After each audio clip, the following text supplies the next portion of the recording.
দুরুদও লাভ বেশ না, সালামও লাভ বেশ। সালাম যেন কইছেন খুব শিয়ান মানুষ, নিঃসন্দেহে সেনে শিয়ান কইলাম। দুরুদ পড়লে 10টা সওয়াব হয়, 10টা গুনাহ মাফ হয়, 10টা দরজা বুলন্দ হয়। সুবহান। ইজ্জতও পাইলিলা, গুনাহও কমলো, সওয়াব বাড়লো। আর সালাম দিলে কি তো হয়? সালাম দিলে তুমি তাই না মারে, আমি তোমার তার সালামের জবাব দেই। সোয়াবে আর জবাবে বেশ কমাস, সোয়াবে আর জবাবে বেশ কমাস। খাঙ্গাল যেইন ইন সবর পাগল তান সবও লাগে, কিন্তু আশিক যেইন ইন সব লাগে না, ইন জবাব লাগে।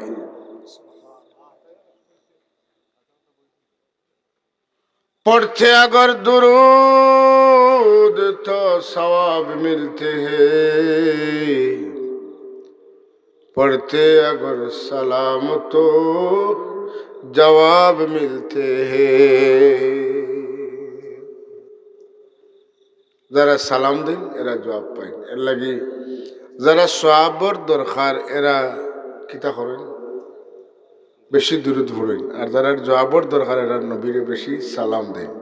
এর লাগি এখন বুঝক কাছাই শিয়ান কুন্দল যারা হুজুর পূর্ণুর সাল্লাল্লাহু আলাইহি ওয়াসাল্লামের ইজ্জতে, মহব্বতে, ইশকে, প্রেমে, ভালোবাসায় আগুন নিবাইবার লাগিয়া চোখ মুজিয়া হৃদয়ের কন্দর থেকে, মনের মণিকুটা থেকে, অন্তরের আওয়াজ দিয়ে পড়ে ইয়া নবী সালাম আলাইকা। এক মারে যদি তার আওলাদে দুষ্করিয়াও একবার, দুইবার, 5বার, 10বার ডাকে, মায় ই আওলাদর আওয়াজ সহ্য করতে পারেন না, জবাব দেন না, কিন্তু একসময় হইন গেলে গিনু বেটাগিরি করিয়া এখন আইলে এখানে ডাক, ওখানে দরজা খুলিয়া দেন। মায়ও খাইন না, ফুয়ারে লগে একলগে বইয়া খাওয়াইন। এক মাতনে আমার নবী রহমতুল্লিল আলামিনের তার উম্মত লাগি অসংখ্য গণিত গুণে মায়া বেশি। মায় জন্ম লইয়া খান্দিছেন, আর আমার নবী জন্ম লইয়া উম্মতর লাগে খান্দিছেন।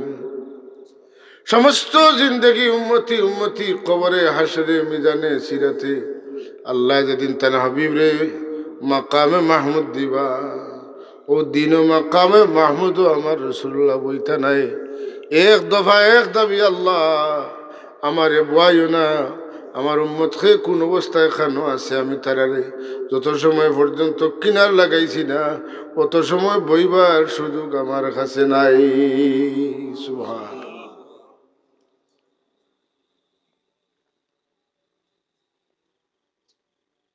সেই দয়াল নবীরে যদি কোনো মানুষের নারাজও করিলে, আর ইয়া নবী ইয়া রসুল ইয়া হাবিব, ইয়া নবী ইয়া রসুল ইয়া হাবিব, ইয়া নবী ইয়া রসুল ইয়া হাবিব হইয়া ডাকে,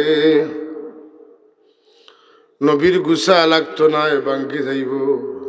ও আমার উম্মত তুমি কিতা আসা, ও আমারে খো। সুবহানাল্লাহ। এর লাগি আমরা শের পড়ি, মুহাম্মাদিয়া রসুল্লাহ, মুহাম্মাদিয়া রসুল্লাহ, শফাত कीजिए लिल्लाह, मुहम्मदिया रसूलुल्लाह, गुबारे पार रसूलुल्लाह, मेरी आंखों का सुरमा हो,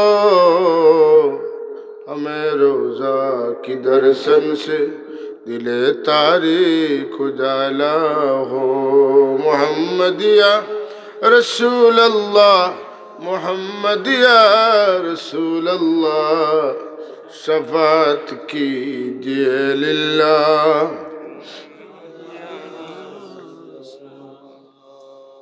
হে আল্লাহর রসুল, হে আল্লাহর নবী, কিয়ামতের দিন আপনি আমরা লাগি সুপারিশ করেন। সুবহানাল্লাহ। আল্লাহর নবীর কাছে তার কোনো উম্মতের সুপারিশ চাইলে আল্লাহ নবী তার উম্মতর লাগি সুপারিশ করবা। যারা সুপারিশ চাইব এরাও সুপারিশ পাইব, যারা চাইতো না তারা পাইতো না। আমরা আজানোর দোয়ার মাঝে সুপারিশ চাই না, ওয়ারযুকনা শাফাআতাহু ইয়াওমাল কিয়ামাহ। কিয়ামতের দিন নবীজির সুপারিশ আমরার লাগি কবুল করো। কারে কইলাম? আল্লাহর কাছে। আল্লাহ তোমার নবীর সুপারিশ আমরা লাগি কবুল করো। আমরা তার মানে আমরা আল্লাহর কাছে কইয়ার আল্লাহ কিয়ামতের দিন তোমার নবীর খেয়াল খানটা আমরা রুফে দিও, যাতে নবী আমাদের সুপারিশ করেন। সুবহানাল্লাহ। আল্লাহর হাবিবে ফরমান, যেমন সে আজান শুনলো, আজানের জবাব দিল, দুরুদ পড়লো, দোয়া করলো, দোয়ার মাঝে আমার সুপারিশ চাইলো, এই উম্মতের সুপারিশ করা আমি নবীর উপরে ওয়াজিব। কয়েক কারণে নবীর সুপারিশ ওয়াজিব হয়। বেশি দুরুদ পড়রা মানুষের, আজানের দোয়া কররা মানুষের, এর বাদে যারা আল্লাহ নবী সাল্লাল্লাহু আলাইহি ওয়াসাল্লাম রোজায় আতর গিয়া তান সামনে গিয়া আল্লাহ নবীর সুপারিশ চায় না কিতা।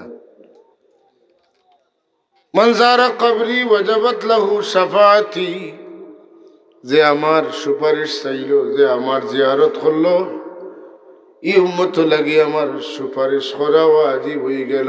সুবহানাল্লাহ।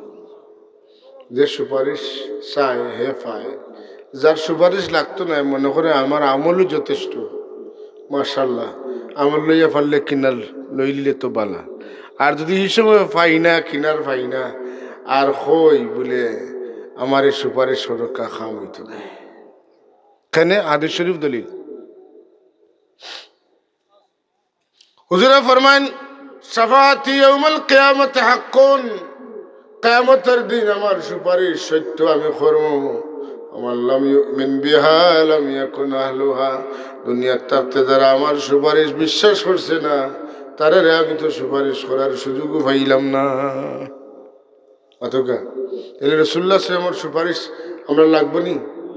তাইলে শাফাআত কি দিয়ে দিলা যে আমরা কই, এটা ঠিক আছে না? না আছে। এটা ঘটনা মনে হইল, খুব লম্বা করতাম না, ধৈর্য ধরি বোকা আপনারা। আজকে জুম্মার রাত, বাপ পুত দুইজন হজর আনা দিছেন। এই ঘটনাটা নকল করছেন আল্লামা জাকারিয়া রহমতুল্লাহ আলাইহি, যেন্ডে দেওবন্দর উলামায়ে কেরাম তখন তো এখন পর্যন্ত সবে শেখুল হাদিস মানেন, হাদিস জগতের মুরব্বী তাই। বাপ পুয়া একলগে খানোর আনা দিছেন, হজর আনা দিছেন।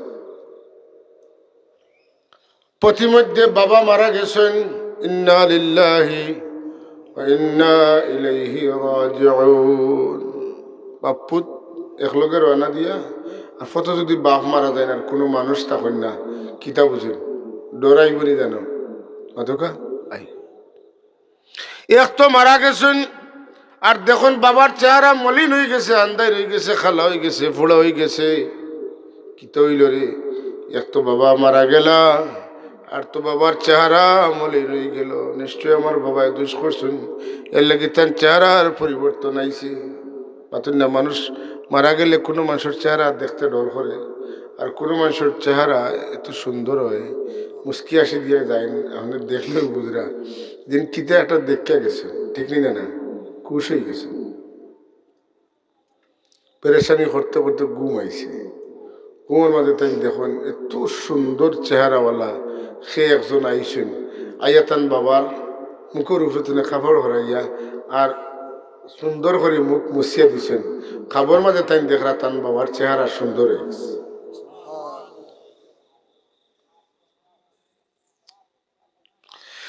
এই চেহারা দেখিয়া, এত সুন্দর চেহারাওয়ালা যে সূর্যের চাইতে আরো জলমল বেশি করে, আমার এমন কঠিন বিপদের সময় খাইয়া আমার বাবার চেহারা মুছিয়া দিয়া এনে আমারে সাহায্য করলা, তাই জড়াইয়া ধরেন, আপনি খেয়ে আপনার পরিচয় আমারে দেউকা, আমি তো আপনারে চিনলাম না, এই বিপদের মুহূর্তে খেয়ে আপনি আমারে সাহায্য করলা। তেন কইন আমি তোমার নবী মুহাম্মদুর রাসূলুল্লাহ সাল্লাল্লাহু আলাইহি ওয়াসাল্লাম।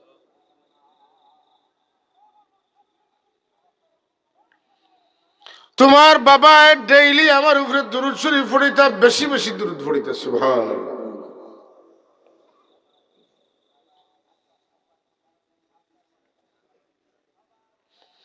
তোমার বাবা আমার উপরে সকাল সন্ধ্যা দুরুদ পড়িতা ফিরিস্তা হলে আমার কাছে দুরুদ ও সালামর হাত দিয়া লইয়া যাইতা। আজকে এই ফিরিস্তা আমার কাছে যায় না, আমি জিকাই আমার এই উম্মতর দুরুদ হই বলে, ইয়া রাসূলুল্লাহ আপনার উম্মত তো অমুক জায়গাত মারা গেছেন, তার চেহারা মলিন হয়ে গেছে।